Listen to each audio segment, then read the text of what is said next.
오늘은 우리 상표 등록과 관련해서 상품 분류에 대한 것을 설명드리도록 하겠습니다.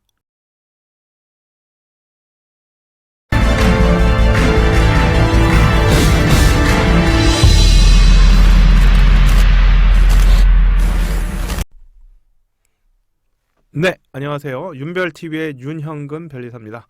오늘은 우리 상표 등록과 관련해서 상품 분류에 대한 것을 설명드리도록 하겠습니다. 자, 우리가 또 그 외에 또 화면에 또 별도로 표시가 되겠지만 앞서서 지식재산권이라는 거, 그 지식재산권 관련된 6가지 꼭 아셔야 되는 6가지 설명드린 적이 있고요. 그 다음에 지식재산권 중에 상표를 등록받기 위한 상표 등록 절차 5단계에 대해서 설명드린 적이 있습니다. 꼭 필요하시면 꼭 별도로 또 시청을 하시기 바라고요. 그 다음에 또 중요한 게 스타트업, 창업자, 또 소상공인들이 처음 창업하시거나 그럴 때 사업자 등록 꼭 받으시죠. 그때 관련성이 있는 상호 등록이라는 게 있습니다. 이 상호 등록과 상표 등록에 대한 차이점, 그리고 상표 등록이 왜 필요한지 또 별도로 또 내용이 있으니까요. 그런 것들도 한번 참조하셔서 리스트 중에 그게 관련된 게 이게 필요하다 싶으면 한번 시청을 해보시기 바랍니다. 꼭 아셔야 되는 내용이거든요. 자, 오늘은 상표 등록 5단계 중에 처음에 이제 상표 등록을 하려고 신청을 하시는 걸 출원이라고 표현하는데, 그때 변리사라 상담을 하시든 혼자서 하시든 꼭 아셔야 되는 것 중에 하나가 뭐냐면 상품 분류라는 게 있습니다. 상품 분류. 그러니까 좀 어렵죠. 우리가 상표라는 거는, 이제 상표는 우리가 내가 원하는 어떤 브랜드가 있다 그러면 뭐 삼성, 갤럭시 있듯이, 그럼 갤럭시 딱 있으면 갤럭시는 상표지만 갤럭시가 나타내는 어떤 분야가 있을 겁니다.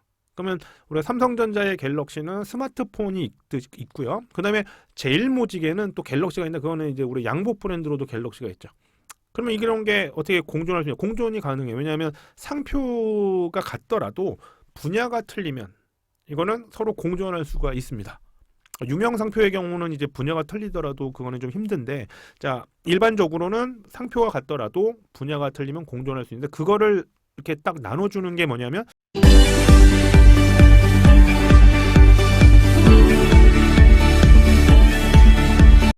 자, 일반적으로는 상표가 같더라도 분야가 틀리면 공존할 수 있는데, 그거를 이렇게 딱 나눠주는 게 뭐냐면 상품 분류입니다. 자, 상품 분류가 꼭 필요해요. 왜냐하면 상표 등록 받을 땐 앞서서 말씀드린 대로 상표가 같더라도 분야에 따라 틀리기 때문에 이거를 분류라는 거, 분야별로 분류를 정해놨습니다. 이게 국제적으로도 분류가 있어가지고요. 우리가 지금 국제적으로 쓰는 분류를 니스 국제 분류라고 표현을 합니다. NICE, 네, 국제 분류, 또는 니스 국제 상품 분류 이렇게 표현을 하는데, 이건 전세적으로 거의 통용이 되고 있고요. 우리나라 같은 경우에는 예전에는 이제 자기 나라마다 원래 자기만의 분류가 있었어요. 그러다가 이제 전 세계적으로 상표라든지 그런 것들을 서로 국내에만 상표 등록받는 게 아니라 해외에도 상표 등록을 받을 수 있기 때문에 이걸 통일할 필요가 있겠다. 그래서 니스 분류라는 게 옛날부터 이제 니스 국제 분류라는 게 생겨났고요. 우리나라 같은 경우에는 98년 3월 1일부터 그걸 사용을 하고 있습니다. 그리고 이제 상품이라는 거는 계속 변화하잖아요. 분야가 아무리 많다도. 왜냐하면 제가 공부할 때만 해도 2006년, 7년 이럴 때만 해도 스마트폰이라는 건 없었습니다. 그럼 스마트폰이라는 거는 또 현재 들어와 있어요. 그러니까 상품이라는 거는 새로운 기술과 이런 것들 때문에 계속 산업 발전에 따라서 막 새로운 게 생겨나기도 하고 없어지기도 하고 막 그러거든요. 그러니까 이런 명칭이라든지 이런 것들 분야가 새로 생겨나기도 하기 때문에 그런 것들은 무슨 마치 책 출판하듯이 계속 업그레이드 됩니다. 그래서 니스 국제 분류라고 하는데, 이것도 현재 우리가 이제 약간 책 출판처럼 이건 11판입니다. 11판. 그러니까 우리가 98년도 쓸 때부터 계속 이제 업그레이드 됐고요. 2017년 1월 1일부터 시행된 이제 니스 11판, 니스 국제 분류 11판을 거기서 나타내고 있는 분류를 가지고 활용을 하고 있습니다. 그래서 이 분류라는 걸 알아야 되고요. 그럼 자꾸 상품 분류라고 하는데, 그러면 상품 분류는 어떻게 돼 있느냐? 제가 별도 화면으로도 나타나겠지만, 자, 니스 분류는 크게 분류를 45가지로 구분하고 있습니다. 45가지. 손이 45개가 아니어서 이렇게만 표현을 할게요.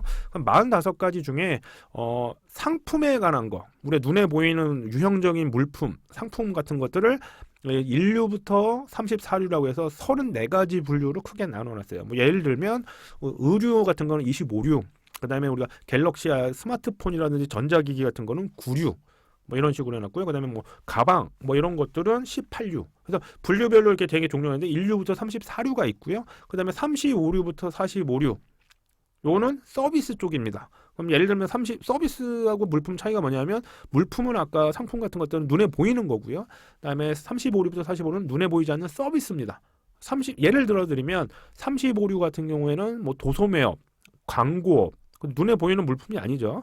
그런 거고요. 그다음에 뭐 병원업, 의료업 이런 것들은 44류. 그다음에 우리가 또 제일 많이 하시는 것 중에 하나가 요식업이죠. 식당업 이런 것들은 43류. 그렇게 분류를 정해놨어요.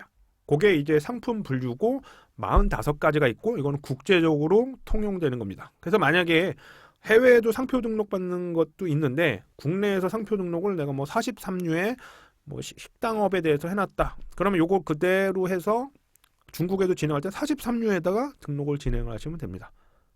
뭐 약간 바꿀 수도 있긴 하는데, 일반적으로 분류가 거의 똑같기 때문에 뭐 똑같은 거 그대로 이용하시면 돼요. 해외 진행하실 때도.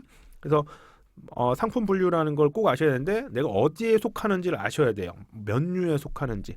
그래서 또 별도의 화면을 또 안내해드리겠지만, 별도의 화면에 제가 이제 말로만 또 하면은 이제 KIPO.go.kr이라고 해서 특허청에서 관리하는 사이트 중에 그 상품 분류가 나와 있는 사이트가 있습니다. 그러면 그 사이트를 통해서 그거를 찾아볼 수가 있어요. 상품 분류. 그래서 지스 국제 분류라는 게 있고요. 거기에 이제 일반적으로 그런 것들을 또 검색해서 이게 몇 류에 속하는지 알아보실 수가 있습니다. 그러니까 혼자 하시게 될 경우엔 그런 것도 직접 다 찾으셔야 되겠죠. 몇 류에 속하는지도 해야 되고요. 이 류가 잘못되면 거저류가 나와요. 대신 이제 류가 잘못된 거저류는 되게 극복하기가 쉽습니다. 그래서 그런 것들을 알아두시면 좋을 것 같고요. 그 다음에 변리사를 통해서 하시거나 그러면 사업 분야라든지 상품이라든지 서비스를 정확하게 알려주시면 다 저희 같은 변리사가 그 분야를 딱 정리해서 안내를 해드려요.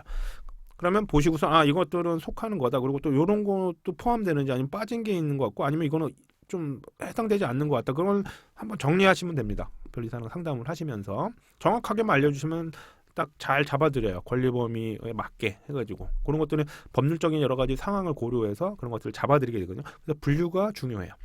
그리고 자꾸 분류가 또 중요한 이유가 또 하나가 있는데, 그게 뭐냐면